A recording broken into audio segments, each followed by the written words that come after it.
In relating the circumstances which have led to my confinement within this refuge for the demented, I am aware that my present position will create a natural doubt of the authenticity of my narrative.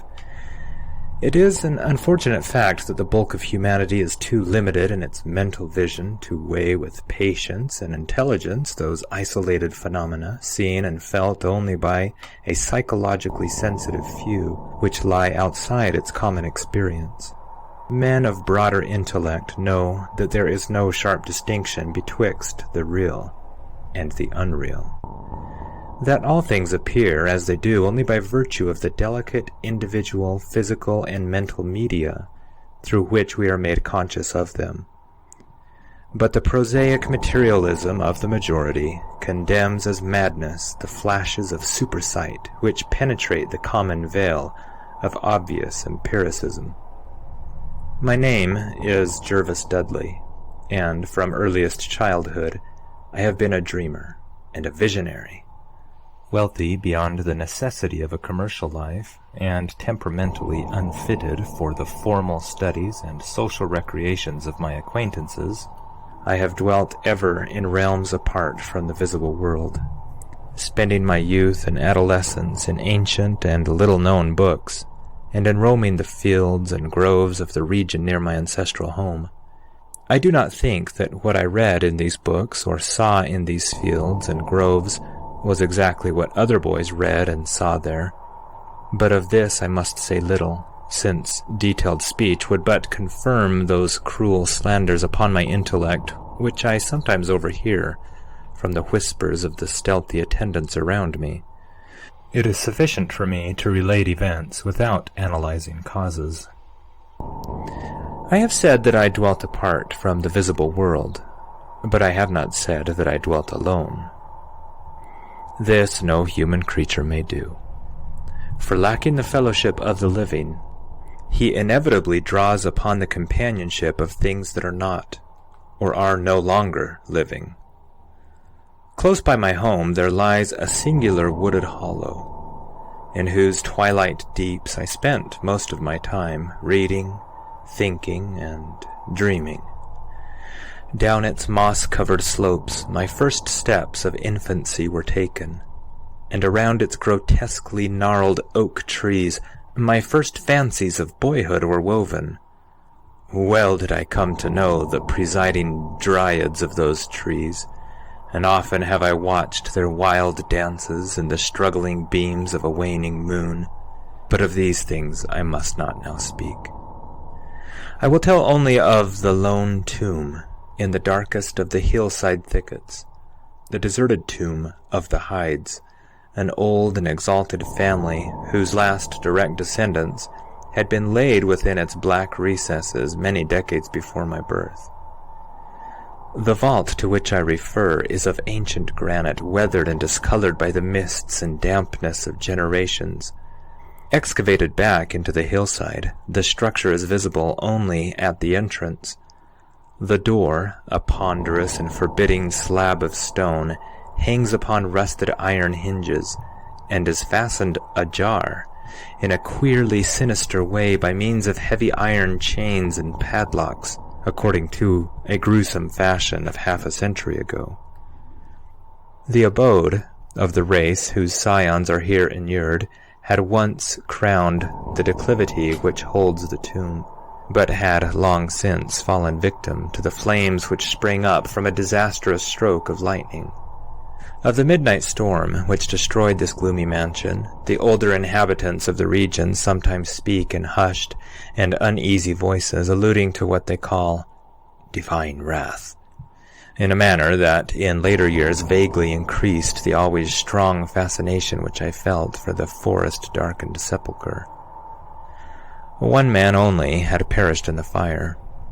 When the last of the Hydes was buried in this place of shade and stillness, the sad urnful of ashes had come from a distant land, to which the family had repaired when the mansion burned down. No one remains to lay flowers before the granite portal, and few care to brave the depressing shadows which seem to linger strangely about the water-worn stones. I shall never forget the afternoon when first I stumbled upon the half-hidden house of death. It was in midsummer, when the alchemy of nature transmutes the sylvan landscape to one vivid and almost homogeneous mass of green, when the senses are well nigh intoxicated with the surging seas of moist verdure and the subtly indefinable odors of the soil and the vegetation. In such surroundings, the mind loses its perspective. Time and space become trivial and unreal, and echoes of a forgotten prehistoric past beat insistently upon the enthralled consciousness. All day I had been wandering through the mystic groves of the hollow, thinking thoughts I need not discuss, and conversing with things I need not name. In years, a child of 10, I had seen and heard many wonders unknown to the throng, and the oddly aged in certain respects. When upon forcing my way between two savage clumps of briars, I suddenly encountered the entrance of the vault, I had no knowledge of what I had discovered. The dark blocks of granite, the door so curiously ajar, and the funereal carvings above the arch aroused in me no associations of mournful or terrible character. Of graves and tombs I knew and imagined much, but had, on account of my peculiar temperament, been kept from all personal contact with churchyards and cemeteries. The strange stone house on the woodland slope was to me only a source of interest and speculation, and its cold, damp interior, into which I vainly peered through the aperture so tantalizingly left, contained for me no hint of death or decay. But in that instant of curiosity was born the madly unreasoning desire which had brought me to this hell of confinement. Spurred on by a voice which must have come from the hideous soul of the forest, I resolved to enter the beckoning gloom in spite of the ponderous chains which barred my passage. In the waning light of day, I alternately rattled the rusty impediment with a view to throwing wide the stone door, and essayed to squeeze my slight form through the space already provided. But neither plan met with success. At first curious, I was now frantic, and when in the thickening twilight I returned to my home, I had sworn to the 100 gods of the grove that at any cost I would some day force an entrance to the black, chilly depths that seemed calling out to me. The physician with the iron-gray beard, who comes each day to my room, once told a visitor that this decision marks the beginning of a pitiful monomania, but I will leave final judgment to my readers when they shall have learnt all. The months following my discovery were spent in futile attempts to force the complicated padlock of the slightly open vault, and in carefully guarded inquiries regarding the nature and history of the structure. With the traditionally receptive ears of the small boy, I learned much, though an habitual secretiveness caused me to tell no one of my information or my resolve. It is perhaps worth mentioning that I was not at all surprised or terrified on learning of the nature of the vault. My rather original ideas regarding life and death had caused me to associate the cold clay with the breathing body in a vague fashion, and I felt that the great and sinister family of the burned-down mansion was in some way represented within the stone space I sought to explore.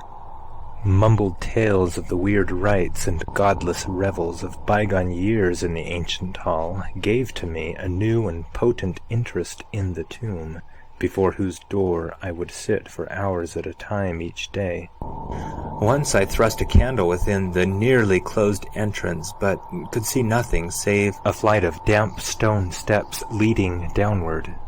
The odor of the place repelled yet bewitched me. I felt I had known it before, in a past remote beyond all recollection, beyond even my tenancy of the body I now possess. The year after I first beheld the tomb, I stumbled upon a worm-eaten translation of Plutarch's Lives in the book-filled attic of my home. Reading the life of Theseus, I was much impressed by that passage, telling of the great stone beneath which the boyish hero was to find his tokens of destiny whenever he should become old enough to lift its enormous weight. This legend had the effect of dispelling my keenest impatience to enter the vault, for it made me feel that the time was not yet ripe. Later, I told myself, I should grow to a strength and ingenuity which might enable me to unfasten the heavily chained door with ease, but until then I would do better by conforming to what seemed the will of fate. Accordingly, my watches by the dank portal became less persistent, and much of my time was spent in other, though equally strange pursuits. I would sometimes rise very quietly in the night, stealing out to walk in those churchyards and places of burial from which I had been kept by my parents. What I did there I may not say, for I am not now sure of the reality of certain things, but I know that on the day after such a nocturnal ramble, I would often astonish those about me with my knowledge of topics almost forgotten for many generations. It was after a night like this that I shocked the community with a queer conceit about the burial of the rich and celebrated Squire Brewster, a maker of local history, who was interred in 1711, and whose slate headstone bearing a graven skull and crossbones was slowly crumbling to powder. In a moment of childish imagination, I vowed not only that the undertaker, Goodman Simpson, had stolen the silver-buckled shoes, silken hose, and satin small-clothes of the deceased before burial, but that the squire himself, not fully inanimate, had turned twice in his mound-covered coffin on the day after interment.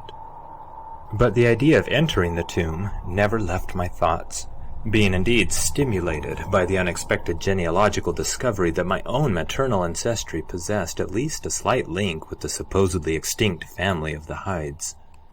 Last of my paternal race, I was likewise the last of this older and more mysterious line. I began to feel that the tomb was mine, and to look forward with hot eagerness to the time when I might pass within that stone door and down those slimy stone steps in the dark. I now formed the habit of listening very intently at the slightly open portal, choosing my favorite hours of midnight stillness for the odd vigil.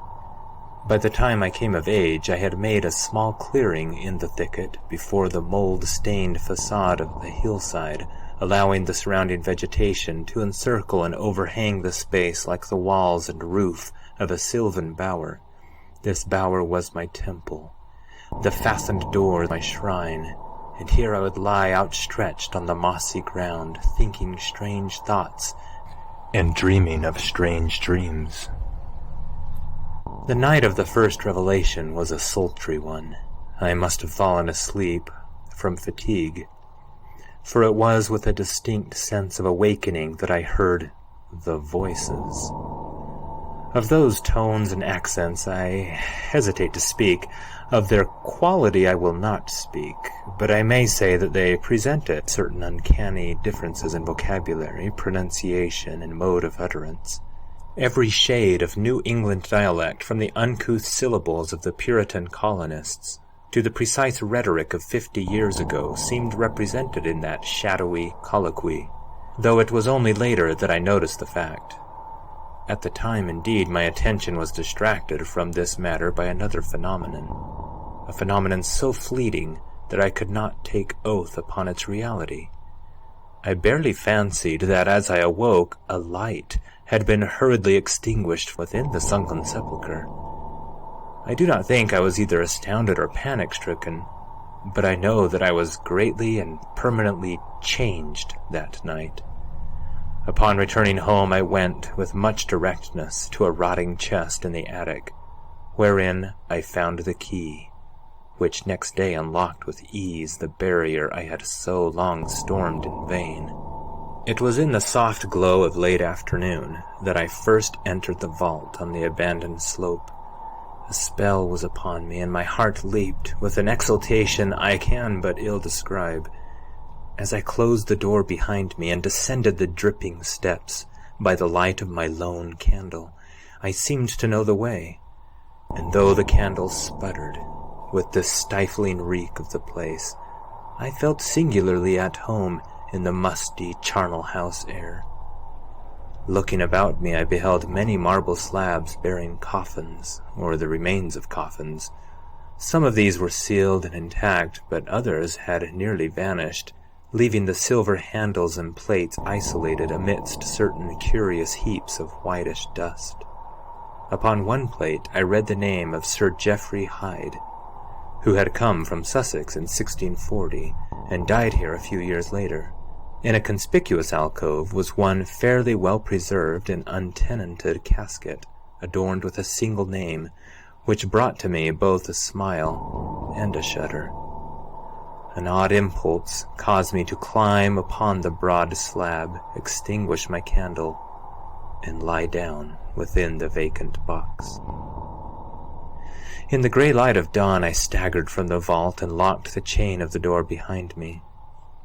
I was no longer a young man, though but 21 winters had chilled my bodily frame. Early rising villagers who observed my homeward progress looked at me strangely and marveled at the signs of ribald revelry which they saw in one whose life was known to be sober and solitary. I did not appear before my parents till after a long and refreshing sleep. Henceforth I haunted the tomb each night, seeing, hearing, and doing things I must never reveal. My speech, always susceptible to environmental influences, was the first thing to succumb to the change, and my suddenly acquired archaism of diction was soon remarked upon. Later a queer boldness and recklessness came into my demeanor, till I unconsciously grew to possess the bearing of a man of the world, despite my lifelong seclusion. My formerly silent tongue waxed voluble with the easy grace of a Chesterfield or the godless cynicism of a Rochester. I displayed a peculiar erudition utterly unlike the fantastic monkish lore over which I had pored in youth, and covered the fly-leaves of my books with facile impromptu epigrams which brought up suggestions of Gay, Prior, and the sprightliest of the Augustan wits and rhymesters. One morning at breakfast I came close to disaster by declaiming in palpably licorice accents, in a fusion of 18th century bacchanalian mirth, a bit of Gregorian playfulness never recorded in a book, which ran something like this. "Come hither, my lads, with your tankards of ale, and drink to the present before it shall fail. Pile each on your platter a mountain of beef, for 'tis eating and drinking that bring us relief. So fill up your glass, for life will soon pass. When you're dead, you'll ne'er drink to your king or your lass. Anacreon had a red nose, so they say, but what's a red nose if you're happy and gay? Gad split me, I'd rather be red whilst I'm here, than white as a lily and dead half a year. So Betty, my miss, come give me a kiss. In hell there's no innkeeper's daughter like this. Young Harry, propped up just as straight as he's able, will soon lose his wig and slip under the table. But fill up your goblets and pass 'em around. Better under the table than under the ground. So revel and chaff as ye thirstily quaff. Under 6 feet of dirt 'tis less easy to laugh. The fiend strike me blue, I'm scarce able to walk, and damn ye if I can stand upright or talk. Here, landlord, bid Betty to summon a chair. I'll try home for a while, for my wife is not there. So lend me a hand, I'm not able to stand, but I'm gay whilst I linger on top of the land." About this time I conceived my present fear of fire and thunderstorms. Previously indifferent to such things, I had now an unspeakable horror of them, and would retire to the innermost recesses of the house whenever the heavens threatened an electrical display. A favorite haunt of mine during the day was the ruined cellar of the mansion that had burned down, and in fancy I would picture the structure as it had been in its prime. On one occasion I startled a villager by leading him confidently to a shallow sub-cellar, of whose existence I seemed to know in spite of the fact that it had been unseen and forgotten for many generations. At last came that which I had long feared. My parents, alarmed at the altered manner and appearance of their only son, commenced to exert over my movements a kindly espionage which threatened to result in disaster. I had told no one of my visits to the tomb, having guarded my secret purpose with religious zeal since childhood, but now I was forced to exercise care in threading the mazes of the wooded hollow, that I might throw off a possible pursuer. My key to the vault I kept suspended from a cord about my neck, its presence known only to me. I never carried out of the sepulchre any of the things I came upon whilst within its walls. One morning, as I emerged from the damp tomb and fastened the chain of the portal with none too steady hand, I beheld in an adjacent thicket the dreaded face of a watcher. Surely the end was near, for my boyer was discovered, and the objective of my nocturnal journeys revealed. The man did not accost me, so I hastened home in an effort to overhear what he might report to my careworn father. Were my sojourns beyond the chained door about to be proclaimed to the world? Imagine my delighted astonishment on hearing the spy inform my parent in a cautious whisper that I had spent the night in the boyer outside the tomb. My sleep-filmed eyes fixed upon the crevice where the padlocked portal stood ajar. I was now convinced that a supernatural agency protected me. Made bold by this heaven-sent circumstance, I began to resume perfect openness in going to the vault, confident that no one could witness my entrance. For a week I tasted to the full the joys of that charnel conviviality which I must not describe, when the thing happened, and I was borne away to this accursed abode of sorrow and monotony. I should not have ventured out that night, for the taint of thunder was in the clouds, and a hellish phosphorescence rose from the rank swamp at the bottom of the hollow. The call of the dead, too, was different. Instead of the hillside tomb, it was the charred cellar on the crest of the slope, whose presiding daemon beckoned to me with unseen fingers. As I emerged from an intervening grove upon the plain before the ruin, I beheld in the misty moonlight a thing I had always vaguely expected. The mansion, gone for a century, once more reared its stately height to the raptured vision. Every window ablaze with the splendor of many candles. Up the long drive rolled the coaches of the Boston gentry, whilst on foot came a numerous assemblage of powdered exquisites from the neighboring mansions. With this throng I mingled, though I knew I belonged with the hosts rather than with the guests. Inside the hall were music, laughter, and wine on every hand. Several faces I recognized, though I should have known them better had they been shriveled or eaten away by death and decomposition. Amidst a wild and reckless throng, I was the wildest and most abandoned. Gay blasphemy poured in torrents from my lips, and in my shocking sallies I heeded no law of God, man, or nature. Suddenly a peal of thunder, resonant even above the din of the swinish revelry, clave the very roof and laid a hush of fear upon the boisterous company. Red tongues of flame and searing gusts of heat engulfed the house, and the roisterers, struck with terror at the descent of a calamity which seemed to transcend the bounds of unguided nature, fled shrieking into the night. I alone remained riveted to my seat by a groveling fear which I had never felt before. And then a second horror took possession of my soul. Burnt alive to ashes, my body dispersed by the four winds, I might never lie in the tomb of the Hydes. Was not my coffin prepared for me? Had I not a right to rest till eternity amongst the descendants of Sir Geoffrey Hyde? I would claim my heritage of death, even though my soul go seeking through the ages for another corporeal tenement to represent it on that vacant slab in the alcove of the vault. Jervis Hyde should never share the sad fate of Palinurus. As the phantom of the burning house faded, I found myself screaming and struggling madly in the arms of two men, one of whom was the spy who had followed me to the tomb. Rain was pouring down in torrents, and upon the southern horizon were flashes of the lightning that had so lately passed over our heads. My father, his face lined with sorrow, stood by as I shouted my demands to be laid within the tomb, frequently admonishing my captors to treat me as gently as they could.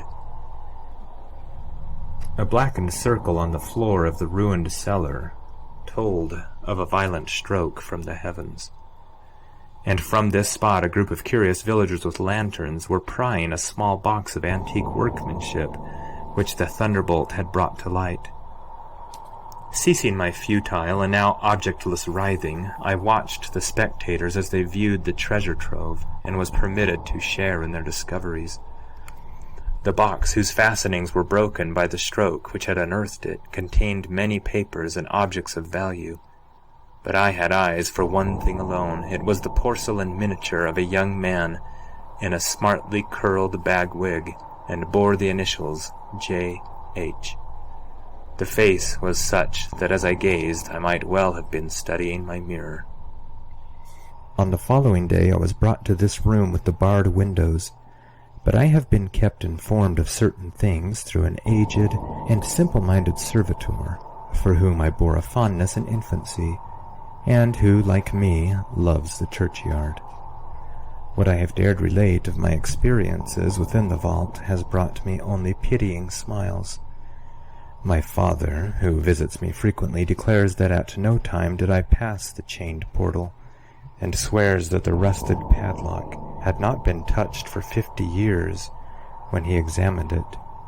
He even says that all the village knew of my journeys to the tomb, and that I was often watched as I slept in the boyer outside the grim facade, my half-open eyes fixed on the crevice that leads to the interior.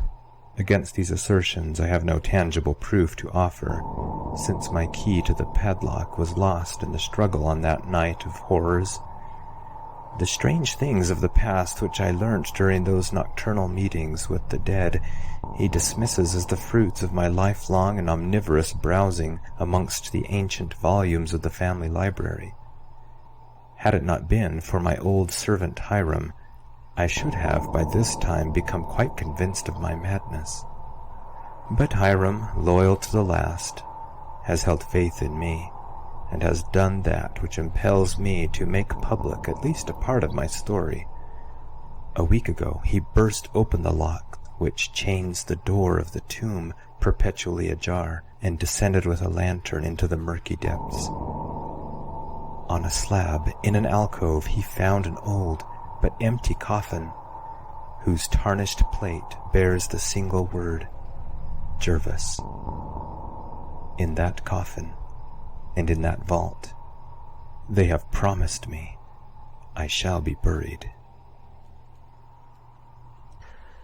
End of The Tomb. Recording by Jared Hess.